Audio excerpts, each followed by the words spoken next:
Just got home from uni, and on the way back I went to this bookstore and I picked up a copy of The Tempest. It's kind of an unusual copy because I went to this like secondhand bookstore and they had a lot of niche books. So yeah, this was $5 though, which is great. I bought it because there's a bunch of little annotations and like explaining and analyzing what's actually going on or whatever. And I think that's very useful, especially because I'm tutoring it. And yeah, it's this kind of special copy. It's got this cool artwork in the front. I think that's Caliban. Yeah, cool. But right now I need to prep for work. Since I tutor English, I need to do some marking and some prep for the lecture.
I just got back from art and I visited the secondhand bookstore, kind of.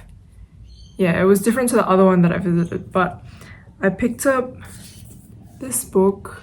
I don't know how to pronounce this author's name, but I've heard good things about this book in particular. Actually, no, just this author.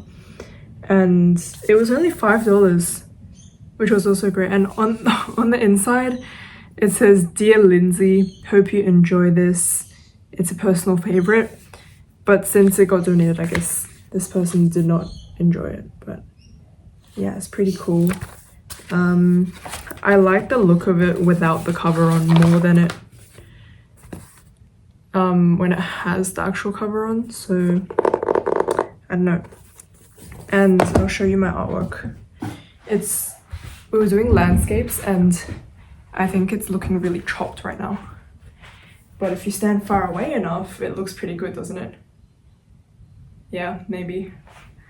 But I really struggle to finish paintings. Like, what am I supposed to do in this whole middle area? I don't know what else to add.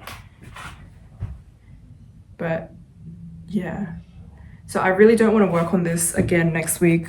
But I think the teacher wants me to finish it and I don't want to finish it. So I'll bring this and a new canvas because I want to start painting people and not just landscapes because I find that more fun. And well, I guess I'm avoiding painting landscapes because I'm bad at it, or like I'm not as good as I am with portraiture. But we'll see what happens.